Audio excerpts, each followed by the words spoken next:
नमस्कार। प्रभात साक्षी news network पर आप सभी का स्वागत है। करगिल युद्ध की यह 25वीं वर्षगांठ है। सारा देश तमाम आयोजनों के जरिए करगिल युद्ध से जुड़े पलों को याद कर रहा है और हमारे शहीदों को श्रद्धांजलि दे रहा है। ऑपरेशन विजय को सफल बनाने के लिए हमारे वीर सपूतों ने लद्दाख में करगिल के ऊंचे पर्वतीय इलाकों में करीब 2 महीने तक जिस जाबाजी से युद्ध लड़ा था, वैसी बहादुरी की मिसाल दुनिया में कहीं नहीं मिलती। करगिल की दुर्गम पहाड़ियों की चोटियों पर लड़ा गया यह युद्ध दुनिया का सबसे खतरनाक युद्ध भी माना जाता है। उस समय दुश्मन के गोले और गोलियों से बचते हुए हमारे जवानों के सामने ऊपर चढ़ने की कठिन चुनौती थी। साथ ही रसद और गोला बारूद भी साथ लेकर जाना था तथा दुश्मन को ठिकाने भी लगाना था। बड़ी बात यह है कि उस समय सेना के पास आज की तरह रात में देख सकने वाले अत्याधुनिक उपकरण और कई अन्य प्रकार के साजो सामान नहीं होते थे। करगिल की ऊंची पहाड़ियों पर जहां सांस लेना भी मुश्किल होता है, वहां हिम्मत दिखाते हुए बस आगे बढ़ते जाना बहुत कठिन था, लेकिन हमारे वीर जवानों ने उसे संभव करके दिखाया और करगिल युद्ध में पाकिस्तानी सेना के 2700 से ज़्यादा सैनिकों को मार गिराया। हम आपको बता दें कि करगिल की लड़ाई में पाकिस्तान को 1965 और 1971 से भी ज़्यादा नुकसान हुआ था। हम आपको बता दें कि करगिल की लड़ाई में पाकिस्तान को 1965 और 1971 से भी ज़्यादा नुकसान हुआ था। आइए आपको मिलवाते हैं उस युद्ध के नायकों से और सुनवाते हैं वो दास्तां जो आपको गर्व और जोश से भर देगी। सबसे पहले देखते हैं परमवीर चक्र से सम्मानित योगेंद्र यादव क्या कह रहे हैं। फिर आपको मिलवाएंगे ब्रिगेडियर कुशल ठाकुर से, जो कि उस समय कमांडिंग ऑफिसर थे। आज से ठीक 25 साल पहले भारत माँ के उन बेटों ने, भारतीय सेना के उन योद्धाओं ने कारगिल बटाले के दराज तौर तो दुर्गम पहाड़ियों के ऊपर अपने लहू की एक एक बूंद को, जीवन की हर सांस को कुर्बान करके उन पहाड़ियों के ऊपर पुनः विजय पताका फहराया है, तिरंगा फहराया है। मैं खुश नसीब हूँ कि 18 ग्रेनेडियर्स उस लड़ाई का एक हिस्सा थी। और सबसे बड़ी फ़क्र की बात यह है कि लड़ाई की बिगिनिंग, जीत की बिगिनिंग 18 ग्रेनेडियर ने तोलोलिंग टॉप को फतेह करके किया और एंडिंग भी टाइगर हिल को फतेह करने के बाद कारगिल युद्ध का एंडिंग हुआ। Battalion commander, company commanders, senior जो हमारे लीडर्स थे, उनकी बहुत अच्छी स्ट्रेटजी रही, रणनीति रही, युद्ध नीति रही और हम तो सिपाही थे। उस युद्ध नीति के तहत जो जुनून और जज्बे से जो आदेश मिलता रहा उसका पालन करते रहे और चढ़ते रहे। -20 डिग्री टेम्परेचर, दिल्ली का टेम्परेचर 4 डिग्री जाता है तो हम बिस्तरों से नहीं निकलते हैं। आज भी हमारे गांव के, शहर के, प्रदेश के, देश के बेटे और बेटियां उसी -20 में खड़े होकर के दिन रात अपने कर्तव्यों का पालन करते हैं। ऐसे योद्धाओं को बारंबार नमन करने का मन करता है और आज उन योद्धाओं को जो हमारे साथ उस लड़ाई में शामिल थे, जिन्होंने अपने प्राणों की आहुति दी, आज उन्हीं को नमन करने के लिए ये टाइगर हिल डे 18 ग्रेनेडियर आज मना रही है। फ़क्र है कि उन्होंने, कहते हैं ना कि हमारी माँओं ने वो जज्बा और हिम्मत बेटों और बेटियों को दी। लड़ाई पे जाते हैं तो माँ तिलक लगा करके भेजती है और कहती है कि सीने का दूध पिलाया है, सीने पर गोली खाना, कभी पीठ पर गोली मत खाना। आज ये बेटे और बेटियां सीमा पर खड़े होकर के सीने पर गोलियां खाते हैं। आपने 17 बुलेट खाए और लेकिन अपने 6 साथियों को खोया है। उन्होंने तो अपने प्राणों की आहुति दी। हमें तो कुछ लहू बहाने का सौभाग्य मिला इस भारत माँ के आंचल पर। जब उनकी याद आती है तो आंखों से अश्रुधार बहते हैं। और अभी उसी मिशन में हूँ कि 527 जो भारत के सैनिक थे जिन्होंने अपने प्राणों की आहुति दी, उन फैमिलीज से मिल रहा हूँ। 25 साल के उनके संघर्ष को जानने की कोशिश कर रहा हूँ। उन फैमिलियों का एक ही जवाब होता है, 26 जुलाई को कारगिल भारत और सेना के लिए समाप्त हो गया था, लेकिन हमारा युद्ध उस दिन से शुरू हो गया था। किसी के 2 महीने का गर्भ था, किसी के 4 महीने का गर्भ था, जिन्होंने अपने उस गर्भ के ऊपर अपने पूरे जीवन को कुर्बान किया है। आज तक, अभी रात अमृतसर में था तो 225 फैमिली से पूरे देश में हम मिल चुके हैं और मैं सभी फैमिलियों से मिल कर के उनकी कहानियों को इस युवा के सामने लेकर के आ रहा हूँ। यार, तुम्हारे नंबर कम आ रहे हैं, साला सुसाइड कर रहे हैं, मम्मी ने थप्पड़ मार दिया, ईगो हार्ट हो गई। ये क्या है? ये जीवन, अरे जीवन है तो इसको राष्ट्र के लिए कुर्बान करो। ये हमारी कुर्बानियों के साक्षात प्रतिमूर्तियाँ हैं। ये बता सकती हैं कि किस तरह से इन्होंने जीवन के संघर्ष को जिया है और लेकिन हिम्मत नहीं हारी। आज डट कर के मुकाबला करके आपके सामने खड़े हैं। किस हिल पे सर आप तैनात हुए सर उस दिन जब 3 जुलाई को जब 2 आपको हिल दी गई, एक टाइगर हिल और पहले हो गई थी, तोलोलिंग पहले हो गई थी। टाइगर हिल 3 और 4 जुलाई का उसके ऊपर हमला था हमारा। 21 जवानों की टीम थी हमारी, जिसका team commander lieutenant Balwan Singh और ये हमारे जो सचिन निम्बालकर साहब हैं, ये डेल्टा कंपनी के कंपनी कमांडर थे। दोनों के नेतृत्व में जो है उस पहाड़ी पर हमला किया गया और ऊपर सिर्फ फायरिंग की वजह से 7 जवान हम चढ़ पाए थे और 7 में से 6 थे।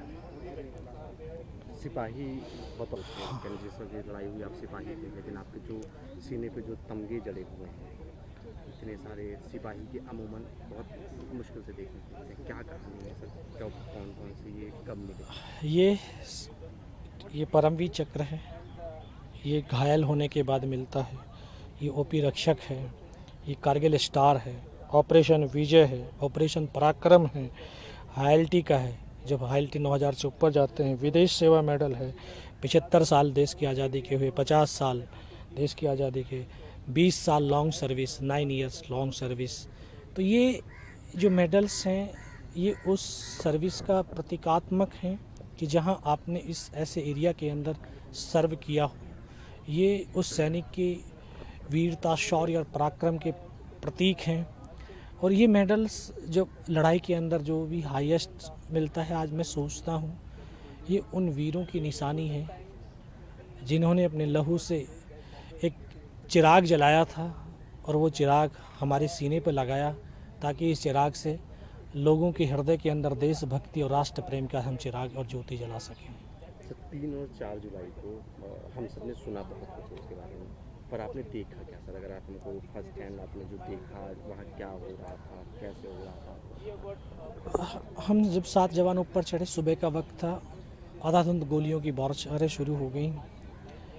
5 घंटे तक हम लड़ाई लड़ते रहे, सातों लोग, और धीरे धीरे एक एक करके हमारे जो साथी थे वो शहीद होते रहे। और एक ऐसा समय भी आया कि जो आज तक लोगों ने फिल्मों के अंदर देखे हैं कि गर्दनें कटती हैं, धड़ चलते हैं, मैंने उन पलों को जिया है।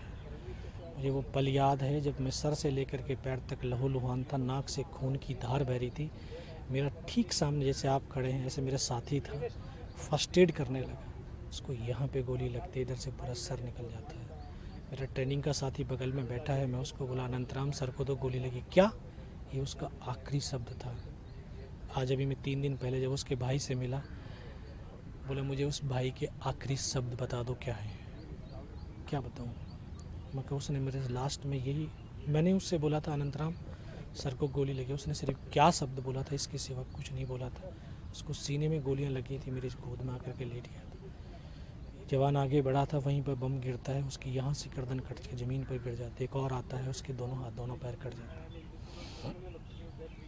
इस तरह से मेरे सारे साथी शहीद हुए। उनका एक कमांडर था, फिर अमानवीय क्रूरताओं के उन्होंने तांडव शुरू किया। हमारे जवानों की बॉडियों में गोलियां मारने लगे, चेक करने के लिए जिंदा तो नहीं है कोई, वो गोली मार रहे, बॉडी उछल रही है।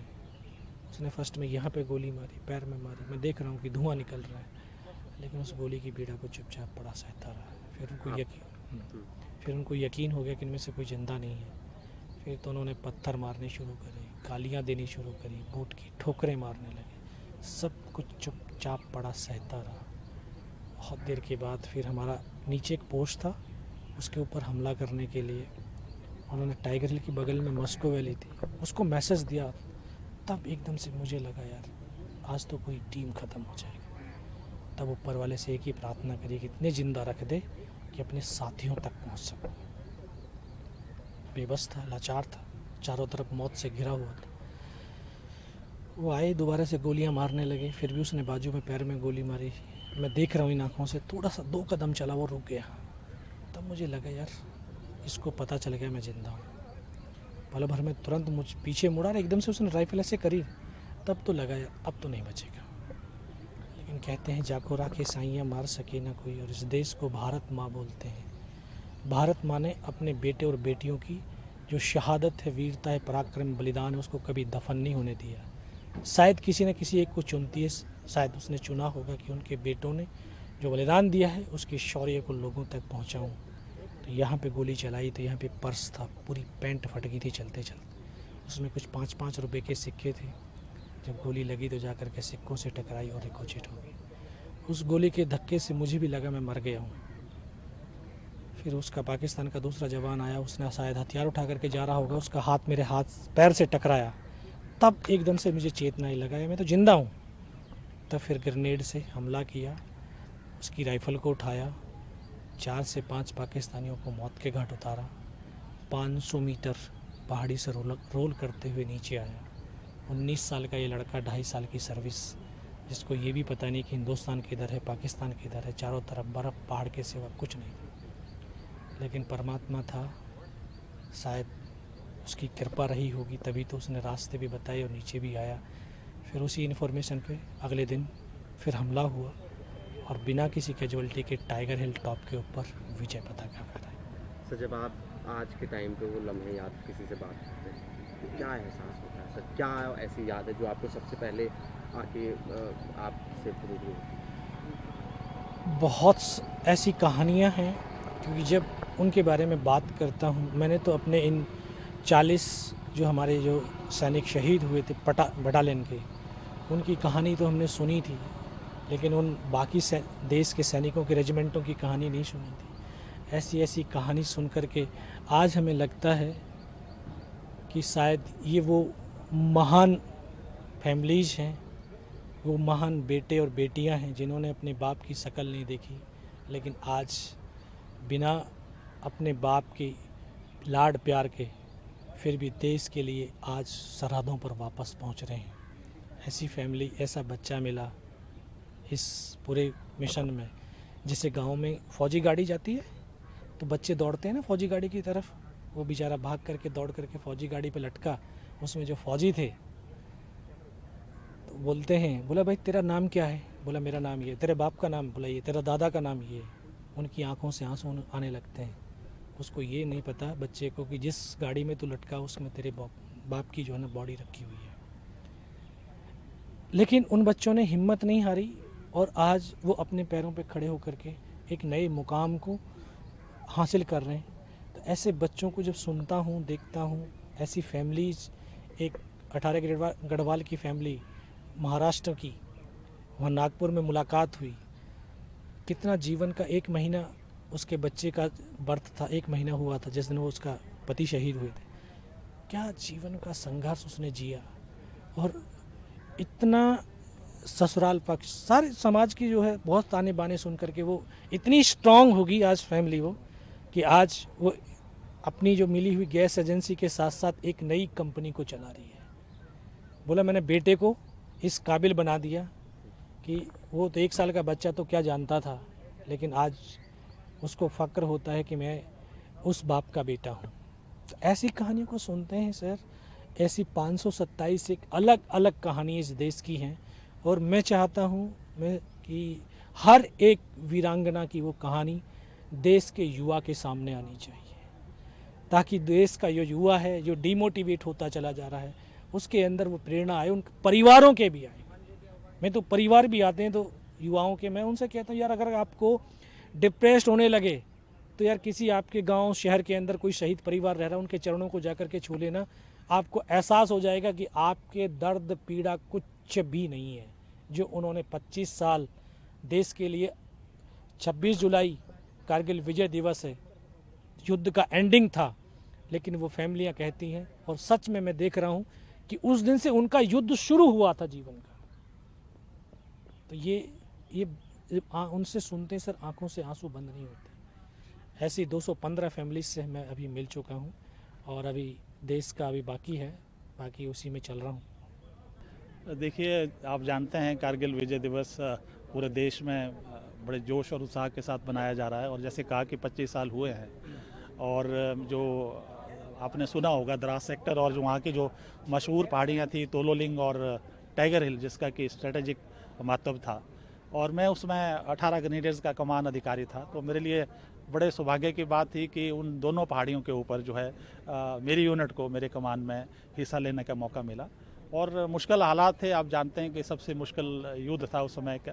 और आज हम जो टाइगर हिल है वो 3 और 4 जुलाई को फतेह किया गया था, उसका भी 25 साल हुआ जो है आज हमारी यूनिट 18 ग्रेनेडियर्स यहाँ दिल्ली में मना रही हैं। आपने देखा कि नेशनल वॉर मेमोरियल में हमारे वीर नारियाँ थी, पूर्व सैनिक थे, और हमने जो हमारे पूर्व सैनिक थे या हमारे जो रणबांकुरे हैं, जो शहीद हैं, उनको, उनके पराक्रम को, उनकी वीरता को और उनका जो बहादुरी है उसको हम सलाम करते हैं, उनके जज्बों को सलाम करते हैं। और इसलिए हम सब जो है एक परिवार जो है 18 ग्रेनेडियर्स का यहाँ इस उपलक्ष्य में इकट्ठा हुआ है। तो शरीर पर कई मेडल भी हैं इस बिल्कुल। एक वॉर ने दोनों चीज़ें दी हैं।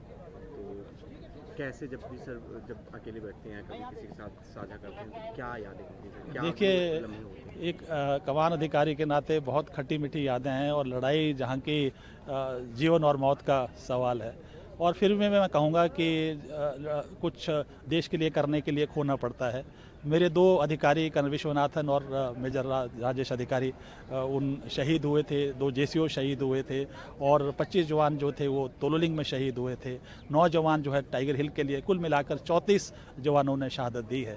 लेकिन उसके बदले में जो वीरता पुरस्कार है, अगर आपको बात करें, हमारे पास 18 ग्रेनेडियर के पास आज थिएटर ऑनर कारगिल है, बैटल ऑनर टाइगर हिल है, बैटल ऑनर तोलोलिंग है, चीफ ऑफ आर्मी स्टाफ की यूनिट साइटेशन है, और 52 वीरता पुरस्कार है, जो कि एक बहुत बड़ा रिकॉर्ड है इंडियन आर्मी में। सर जो भी साथ के साथी थे, जो भी कारगिल हीरोज थे, उनसे आगे मिलना होगा तो कैसा लगता है? नहीं, वही यादें जो हैं वो आ जाती हैं।